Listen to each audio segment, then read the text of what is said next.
Hello, clever people, and welcome to my review for M. Night Shyamalan's Split. So Split stars James McAvoy and Anya Taylor-Joy, and it revolves around the story of a man with 23 different personalities who have captured 3 young girls in his underground bunker, and the 24th is about to be unleashed right as these 3 girls were kidnapped by him. While this is going on, they also have scenes revolving around James McAvoy and his therapist and their dynamic and how she influences the plot. And it's really this complicated story about this one man that has 24 different personalities. Split was a movie I was very excited for. M. Night Shyamalan may not be my favorite director, but I do enjoy a lot of his films. Unbreakable, which I have right here, is a really good film that I admire, and The Sixth Sense, another really good film. Besides that, he has made one of my least favorite films of all time, Avatar: The Last Airbender, and he made films such as After Earth. I haven't seen Lady in the Water, or The Happening, or The Village, but I did see last year's The Visit. And that's actually part of the reason that Connor and I met up, was because of The Visit. I overheard him talking about it, so I decided to join in on the conversation, and from there, this whole Clever Critics channel started. So I guess that I do have to say M. Night Shyamalan is part of the reason that Connor and I first started this channel, so I do have to applaud him for that. But besides that, he's just been a fine director to me. And as he is a fine director, this was a fine film. It was good. It was actually really good.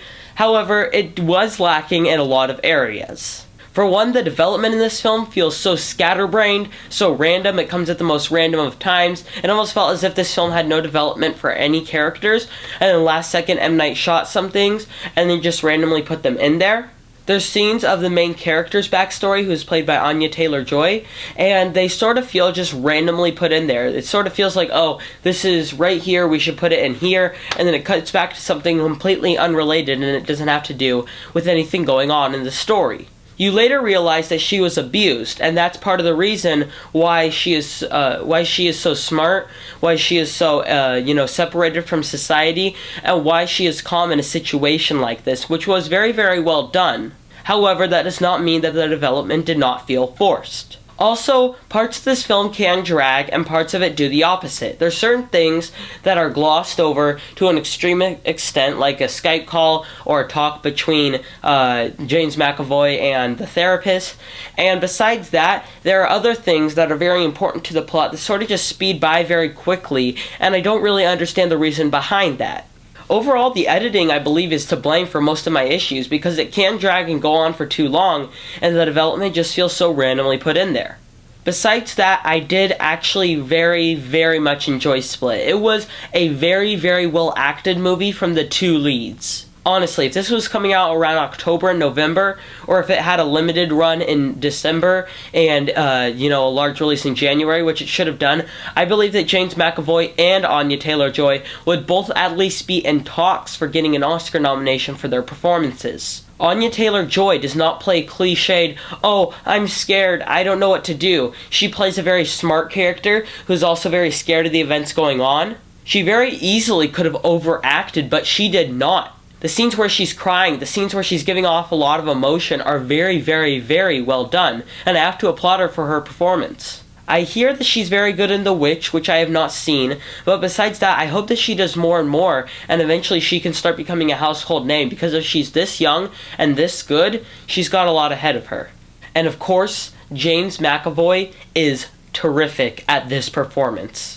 This year was not very stacked as far as Best Supporting Actor went, so I really don't know why they didn't have a small release for this film in December, because he could absolutely get a nomination for Best Supporting Actor. He was leading, yes, absolutely, but I think that the Academy would stretch the limits and consider him supporting just for this role, because he absolutely deserves recognition for his performance. You believe that he is all 23 to 24 different personalities when he's acting them out. It's not just the different way he speaks and the different way he looks. It's the different way that he moves, the different way that he blinks, the different dialects that he has. McAvoy really dedicated himself to this role, and it did not feel like we were watching James McAvoy. It felt like we were watching a man with 24 different personalities, which of course you have to applaud him for. Also, I like how this broke the horror cliche of the protagonists being dumb. The three main girls are not dumb people. Anya Taylor-Joy is definitely smarter than the other two, but the other two aren't morons. They're actually smart people who are just very scared in this situation and don't really know what to do.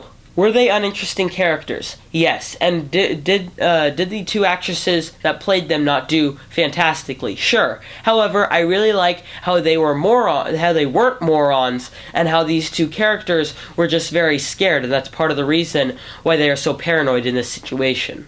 Also, I absolutely loved the cinematography in this movie. It encapsulated the claustrophobia of this underground bunker of, these three girls sitting in this really enclosed space. I mean, I would get claustrophobic in there. I get claustrophobic when I'm in my room for too long amount of time. Imagine sitting in this super small bunker and sharing it with three people. He captured that cinematography fantastically, and I really like how the cinematographer had these really close-up shots, these really far-away shots when they were outside, just some things like that were really, really well done. And of course, it is a thriller, and it delivers on the thrills, because this film is very creepy. It's not terrifying, and it won't give anyone nightmares, but it's very much a creepy film.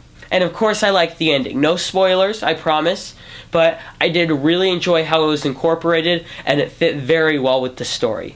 All in all, Split was a film I very much enjoyed. I really liked this movie. It was by far the best film that's been released in 2017 so far, and that is why I will give it a 7 out of 10. Alright, that concludes my review for Split. What did you think of this film? Comment in the comment section below, and let me know. I am Robert Burke, and this has been The Clever Critics. Goodbye.